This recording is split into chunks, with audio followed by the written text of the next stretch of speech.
Sejam muito bem-vindos. Mais um dia, mais um encontro nosso. Esse clube de leitura que se reúne todos os dias para juntos lermos a Bíblia. A nossa leitura segue. Hoje é o dia de número 285 do nosso plano de 365 dias. Estão percebendo como falta muito pouco para a gente concluir? Isso é muito bom, hein? Muito bom. Eu sei também que há aqueles que estão começando agora ou há poucos dias. Continue, não desanime. Coloque dentro de si um propósito. Eu vou ler a Bíblia toda em um ano. O plano vai servir para você também. Você segue até concluirmos e depois você continua, resgatando os capítulos anteriores. Em um ano você também vai conseguir ler a Bíblia toda, tá? A nossa leitura com interpretação dos textos. O objetivo desse ano é aplicarmos a chave hermenêutica, olharmos para todos os pontos onde a Bíblia explica a Bíblia, tá?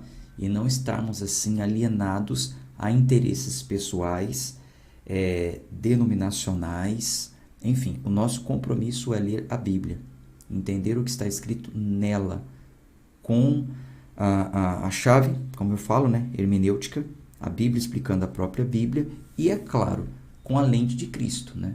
Cristo é a chave para a gente entender toda a Bíblia, uma vez que toda a Escritura apontava para Cristo. E com a vinda de Cristo, nós vemos o cumprimento da Escritura.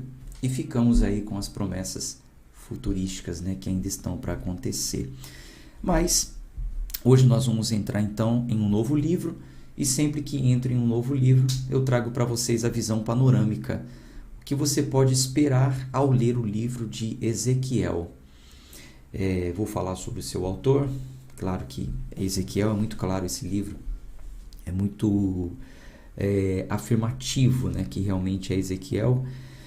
Vou falar também sobre um contexto histórico, algumas datações. Vou trazer para vocês também o propósito desse livro ter sido escrito e como ele contribui para a Bíblia inteira, tá? É muito bom trazer essa visão panorâmica, porque no decorrer da leitura você já está atento quanto ao que nós vamos ler. E, na verdade, esse é o nosso compromisso também desse ano, né? Olhar para o texto e entender como ele quer ser lido, qual é o caráter ou gênero deste livro.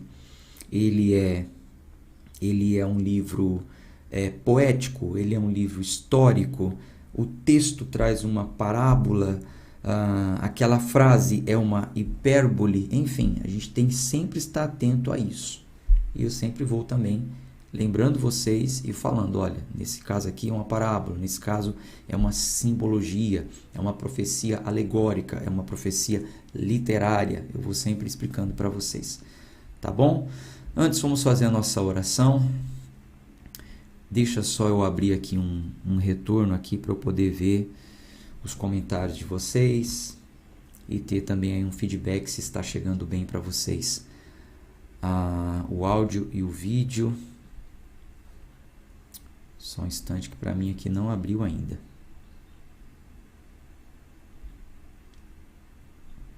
Não esquece de deixar aí o seu nome, de onde você nos acompanha nos comentários. Se você é novo por aqui, se inscreve no canal. Isso é muito importante, interessante. Para mim não está abrindo aqui o retorno. Espero que esteja tudo bem aí para vocês.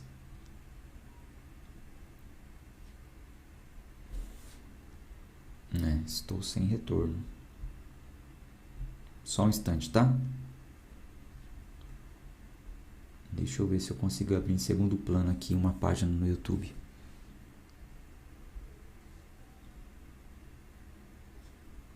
Parece que agora vai. Tá. Agora abriu aqui. Não esquece de dar o like, hein, gente? Tá faltando algumas pessoas aí, dá um joinha. Sandro Souza. Fala, meu amigo. Faz tempo que não te vejo no ao vivo, hein? Tá acompanhando em outro horário, né?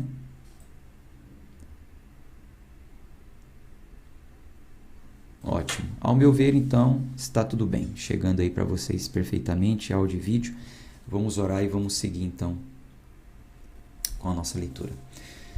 Senhor amado, querido, Pai Santo, quero te agradecer.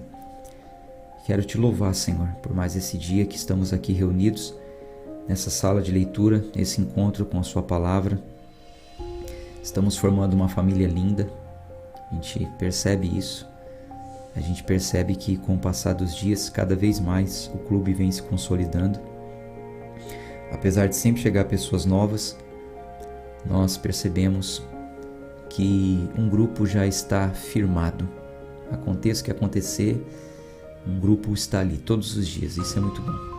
Mas peço também ao Senhor por aqueles que desanimaram, desistiram, ficaram pelo meio do caminho, que haja um resgate, que o Espírito Santo do Senhor tenha acesso ao coração dessas pessoas para trazê-los de volta a essa leitura, a esse plano que é tão importante.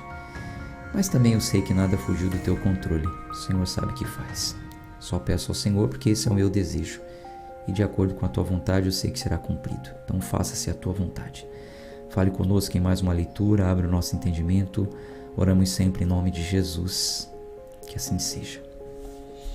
Bom, vou colocar a Bíblia na tela daqui a pouco. Primeiro vamos conversar aqui sobre este livro, né? Uma visão panorâmica, o que vocês podem esperar desse livro. O livro é do profeta Ezequiel, isso aí é incontestável, tá? É um livro divinamente inspirado, como todos os outros, mas fica muito claro aqui porque tem muitas profecias e oráculos. Eu não fiz essa diferenciação até aqui, porque eu acredito que não se faz tão necessário, mas é bom que você saiba que existe uma diferença entre profecia e oráculos. Oráculos são anúncios de salvação, né? São anúncios mais estritamente falando sobre salvação, né? O Senhor vai fazer algo que o porá a salvo, né? Então, existe uma diferenciação de profecia, julgamento, punição, enfim. E oráculos eram mais específicos sobre salvação, né? Em algumas leituras mais antigas falam assim, né? Os oráculos diziam, os anúncios de salvação, enfim. Nós vemos muitos oráculos e profecias no livro do profeta Ezequiel. Por isso que fica muito claro que é um livro divinamente inspirado por Deus. E a forma dele falar é sempre na primeira pessoa. Isso é interessante porque quando nós estamos lendo um texto que é falado na primeira pessoa, a gente consegue se colocar ali, né? É como se nós tivéssemos acesso às memórias particulares, pessoais de Ezequiel, né? Ele foi escrito primariamente para os exilados na Babilônia. Veja que a história está seguindo. Isaías fez anúncios do que viria, Jeremias fez anúncios do que viria e ele acabou vivendo parte daquilo, né? E agora Ezequiel ele já está no cumprimento de algumas profecias antigas. Ele já está falando para um povo que estava exilado lá na Babilônia. Então, primeiro ele fala sobre o julgamento dos pecados do povo e depois ele vai trazer um oráculo, uma profecia sobre salvação, uma esperança para um povo que já estava exilado. É diferente dos dois profetas antigos que anunciavam que haveria um exílio. Ezequiel vem e fala para o povo que já estava exilado. Nós vemos uma coerência literária em todo o livro, uma coerência na forma escrita. Então a gente conclui que por ser muito coerente, muito homogênea a forma da escrita, nós entendemos que foi uma pessoa apenas, né? Nós entendemos que foi realmente ele que escreveu e só ele. Diferente, por exemplo, do livro de Jeremias, que nós vemos que parte do livro foi escrito por Baruque. Lembra que Jeremias pedia para Baruque escrever? Então, a gente vê que no livro de Ezequiel já não é assim, é apenas uma pessoa que está escrevendo e na primeira pessoa. Nós vemos essa diferença aí, tá? Ezequiel, desculpe. Ele inclui também algumas datas no seu livro. Então, a inclusão dessas datas históricas, principalmente no início, nós vamos ver ali que fala que esse livro começou a ser escrito, se não me engano, no 5º ano. Deixa eu só conferir aqui. Não, no 30º. No 34º... No 30º ano, no 4º mês do 5º dia. Então, ele inclui ali algumas datas. Isso é muito importante para a gente ver que o livro é unificado, ele tem ligações, ele tem coerência, porque ele vai colocando ali algumas datações, né? Isso é muito importante.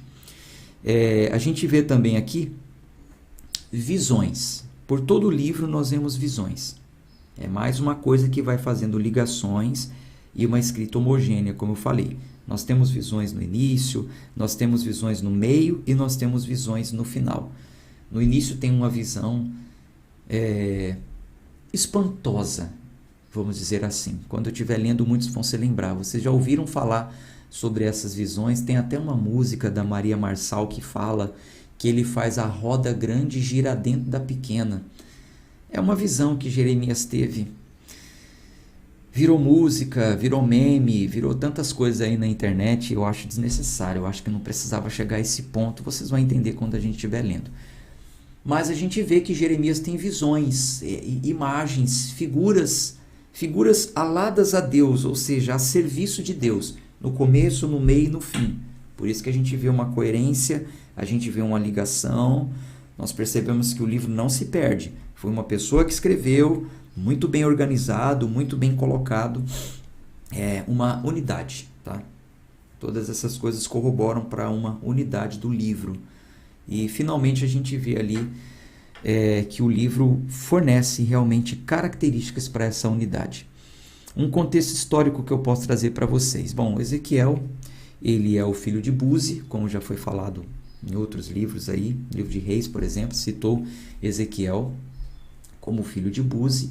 Ezequiel ele estava entre os aproximadamente 10.000 exilados, né, que foram levados para a Babilônia, cidadãos de Judá que foram deportados para a Babilônia quando o rei Nabucodonosor invadiu Jerusalém. O chamado profético de Ezequiel veio 5 anos depois, né? Primeiro acontece o exílio, depois ele é chamado.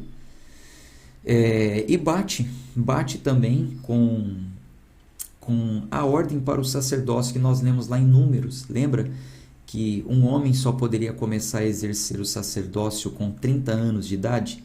Então, nós percebemos aqui que ele recebeu esse chamado também quando ele tinha 30 anos de idade.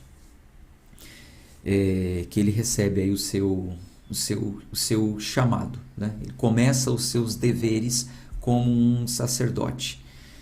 Então, indica sim que o ministério dele começou com 30 anos e nós temos lá em Ezequiel 29 uma última visão, uma última profecia, um último ato de Ezequiel. Então, do início até o último, nós percebemos ali que durou entre 22 e 23 anos o ministério de Ezequiel. Bom, e ele viveu claramente, né, em um dos períodos mais difíceis da história de Israel, o período que o povo estava exilado, vivendo ali na Babilônia. Jerusalém destruída, templo destruído, os principais cidadãos de Judá deportados na Babilônia. Foi nesse cenário aí que Ezequiel ele viveu e exerceu o seu sacerdócio. Nós percebemos como um propósito para esses escritos, todos os livros têm um propósito, eu tenho falado para vocês, nós percebemos que a mensagem do livro do profeta Ezequiel, ela guia todo o evento central da história de Israel, porque o evento central da história de Israel é o exílio babilônico. Nós temos os eventos iniciais, o chamamento, o crescimento, a escravidão do Egito, o êxodo.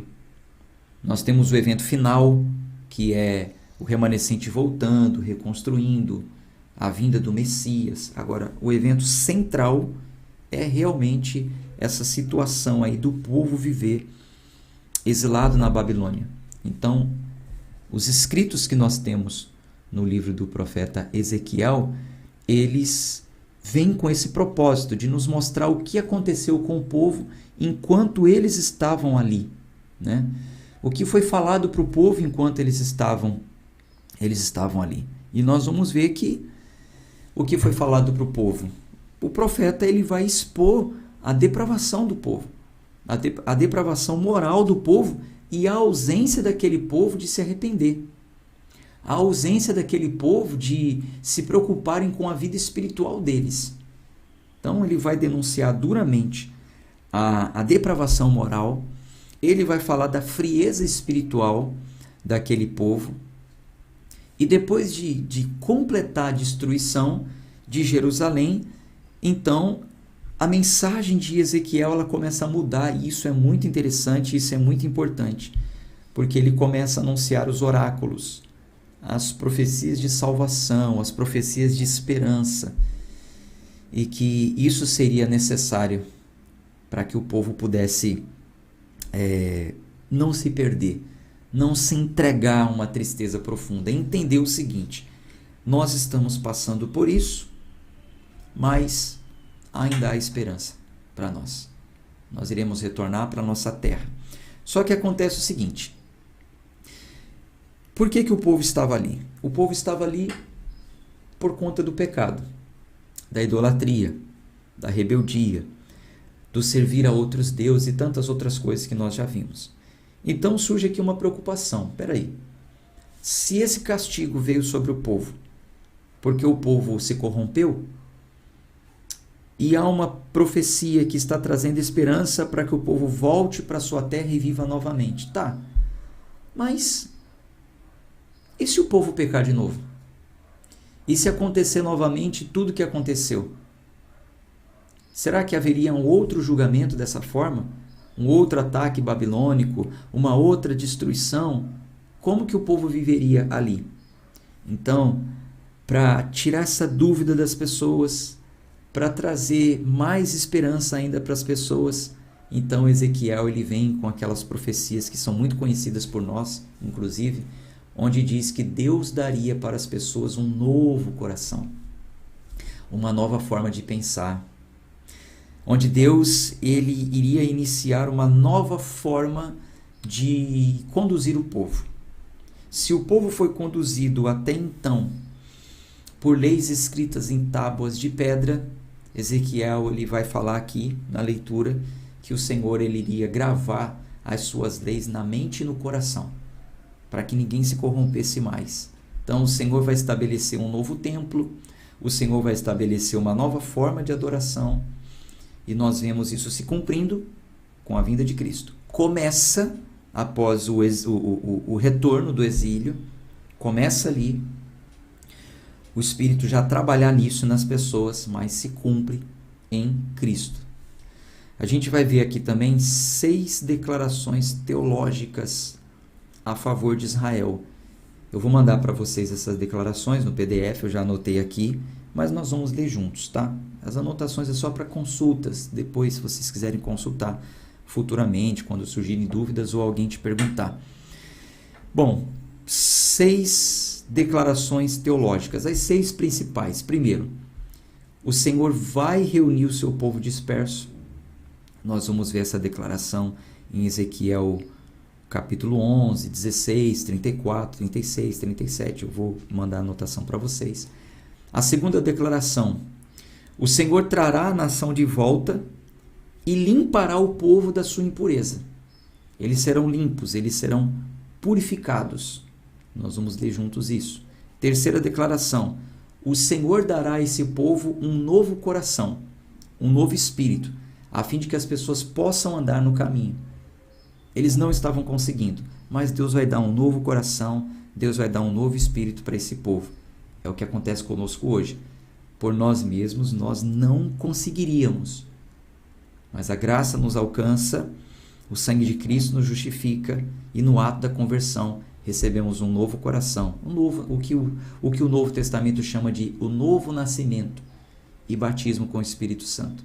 Então nós recebemos um novo coração e um novo espírito que nos capacita a viver em santidade no caminho do Senhor. A quarta, o Senhor vai restaurar a dinastia, né, davídica, a monarquia, posso dizer assim, né, vai ser restaurada. Por enquanto, eles estavam vivendo reinados por um rei de Babilônia. Mas a promessa é que eles viveriam reinados por um rei da linhagem de Davi. Então Deus vai restaurar essa dinastia, ele restaura, o povo vai voltar a ser reinado por um rei da linhagem de Davi, até que se cumpra a promessa final com a vinda do rei eterno, né, que é o Messias.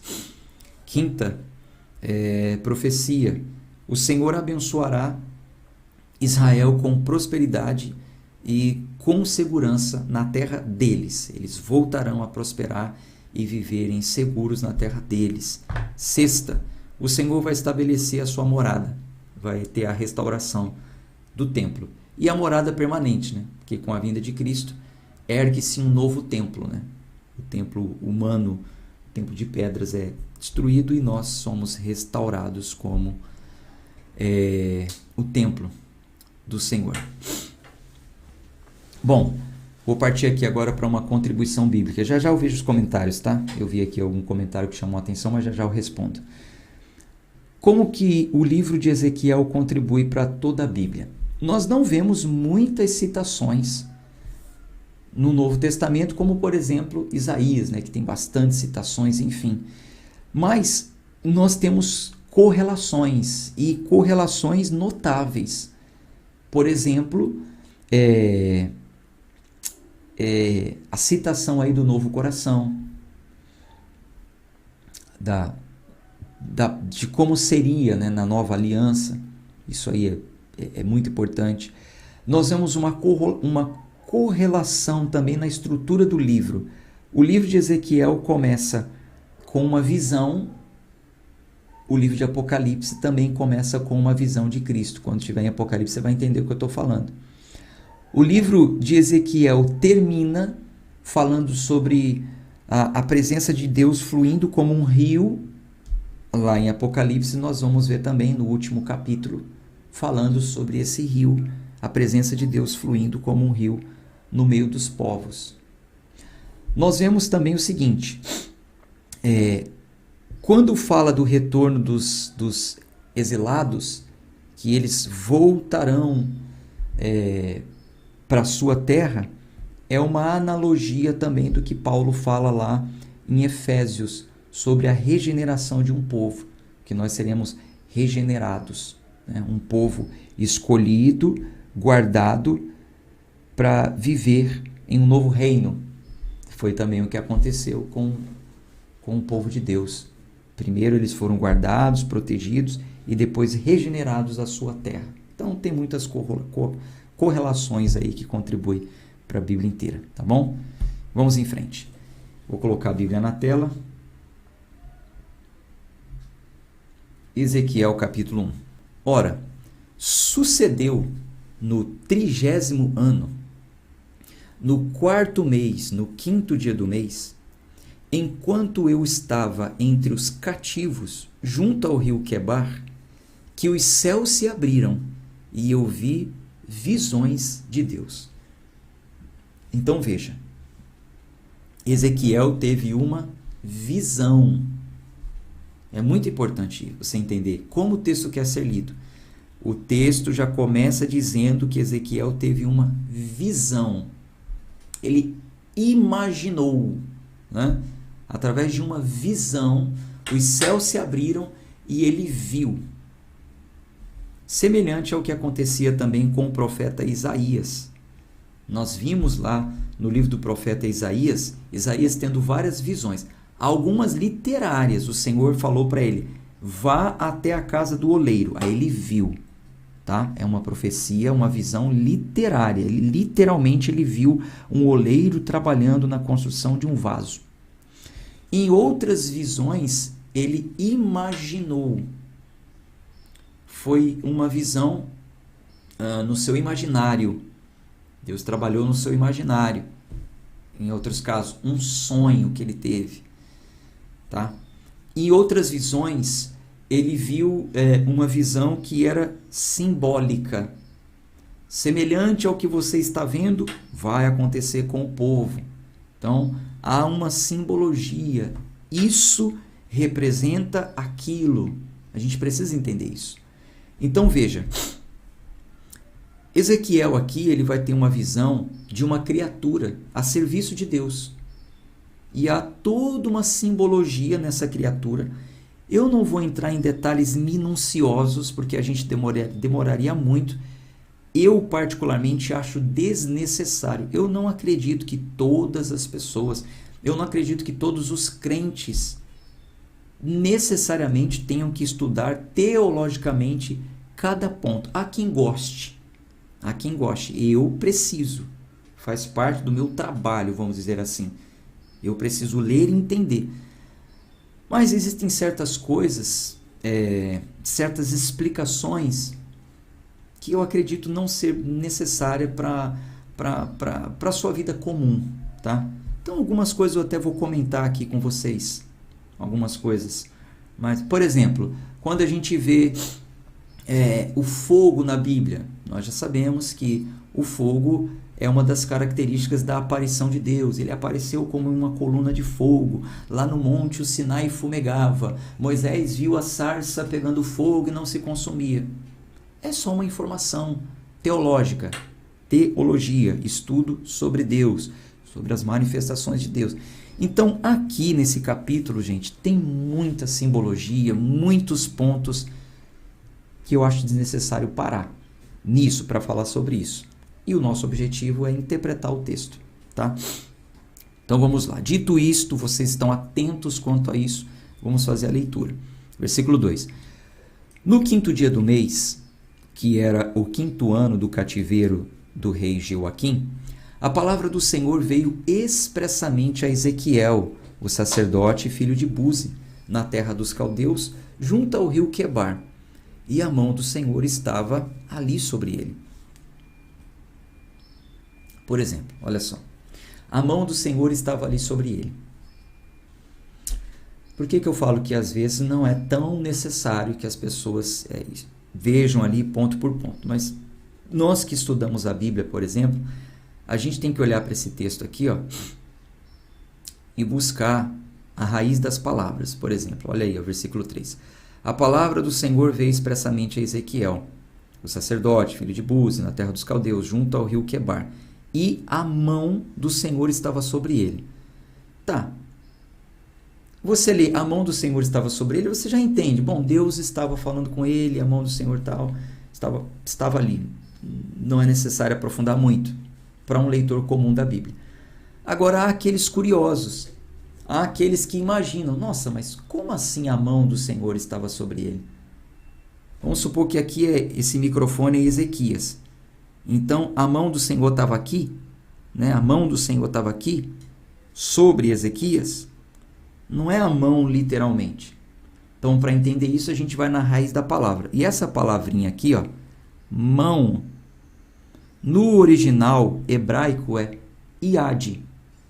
Iad, no hebraico, era uma palavra atribuída metaforicamente a força, poder e energia. Quando se falava de força, poder e energia, colocava-se a palavra iad, a mesma usada para mão, metaforicamente. Nós também temos isso. Por exemplo, simbolicamente falando, nós fazemos assim, olha, fulano, seja forte. Forte, porque a força, metaforicamente, está na mão.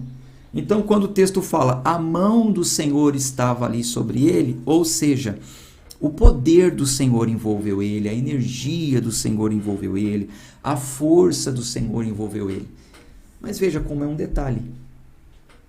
Em um estudo bíblico, é claro que é falado sobre tudo isso, tá? Mas eu não vou ficar parando em coisa por coisa, senão a gente demoraria muito. Você não conclui a leitura da Bíblia em um ano, se você tiver esse objetivo. Se você quiser estudar a Bíblia, aí no mínimo uns 4 anos. No mínimo. Versículo 4. E olhei, e eis que um redemoinho de vento veio do norte. Então, redemoinho de vento veio do norte. O que veio do norte? O que Isaías e Jeremias dizia que viria do norte? o exército babilônico. Então é uma simbologia para o exército babilônico. Só que junto veio o fogo do Senhor. Lembra que em Jeremias ele estava falando: vocês não vão escapar. Quem escapar do exército babilônio não vai escapar do fogo do Senhor. E o fogo do Senhor vai se manifestar de várias formas. Enfim, os profetas vinham falando. Então, na visão, ele também viu isso. Eu olhei, e eis que veio um redemoinho de vento do norte, e uma grande nuvem, um fogo revolvendo, e um brilho estava sobre ele. E saía do seu meio como a cor de âmbar, que saía do meio do fogo. Também, saído do meio, veio a semelhança de 4 seres viventes, e esta era a sua aparência. Eles tinham a semelhança de um homem. O número 4 é usado antigamente para falar sobre o mundo todo. Os 4 cantos da terra, os 4 cantos do mundo. É uma forma antiga de falar sobre o mundo inteiro. Então, nessa visão aqui de Ezequiel, ele vê 4 seres viventes. Ou seja, esses 4 seres estão representando o domínio do Senhor sobre todo o mundo, norte, sul, leste, oeste. Vocês vão entender. Versículo 6. E cada um tinha 4 faces, e cada um tinha 4 asas. E os seus pés eram retos, e a sola dos seus pés era como a sola do pé de um bezerro. E eles cintilavam como a cor de bronze polido. E tinham mãos de homem debaixo de suas asas, e nos seus 4 lados. E as 4 tinham suas faces e suas asas. Suas asas estavam unidas uma à outra. Elas não se viravam quando iam. E ia cada uma reto e para frente. Então, na visão desses 4 seres, que fala sobre o domínio do Senhor no mundo inteiro, nos 4 cantos da terra, sempre para frente. Norte, sul, leste, oeste. Então, esses 4 seres sempre caminhavam para frente. Essa criatura, na visão do profeta Ezequiel, é usada a favor de Deus, a serviço de Deus, tá? E nos 4 cantos. Versículo 10. Quanto à semelhança de suas faces, as 4 tinham a face de um homem e a face de um leão do lado direito.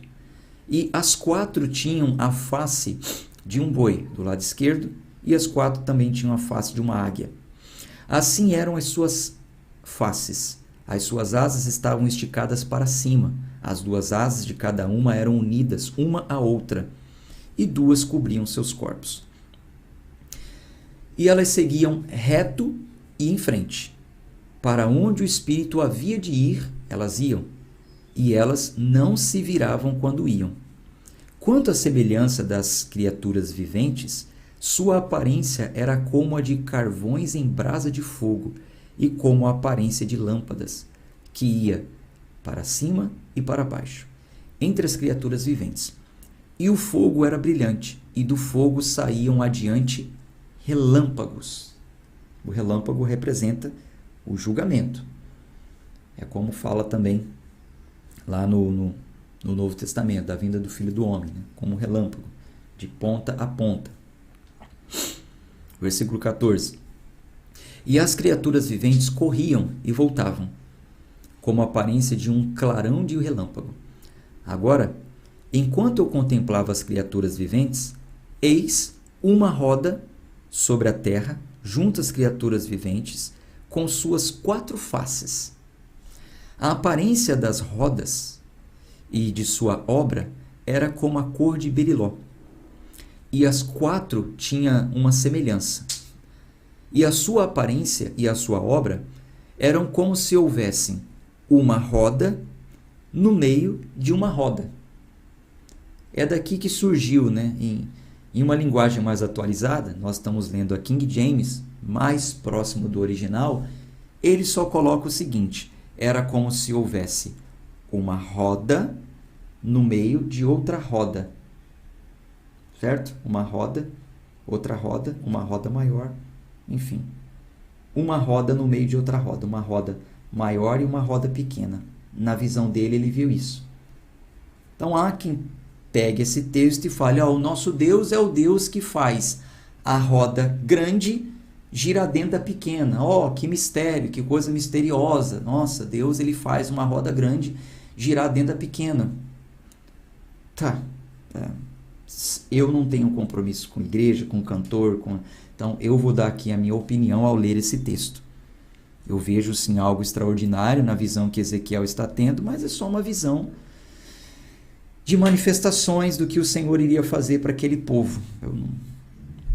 Enfim, eu não espiritualizaria esse texto. Eu não espiritualizaria esse texto, tá? Deus vai fazer uma coisa nova, Deus vai fazer a roda grande girar dentro da pequena. Eu não vejo mistério nisso, tá? Mas é minha opinião pessoal, lendo aqui o texto. Versículo 17. Quando elas iam sobre os 4 lados, e eles não se viravam quando iam. Quanto aos seus aros, eram tão aros, né?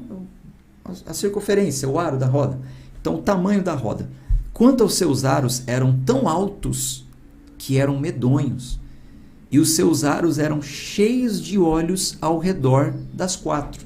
Então, na visão que ele teve, essas rodas direcionavam para os 4 cantos, domínio sobre o mundo inteiro. Dali executava juízo como um relâmpago, né? E nessas rodas altas, elas eram cheias de olhos.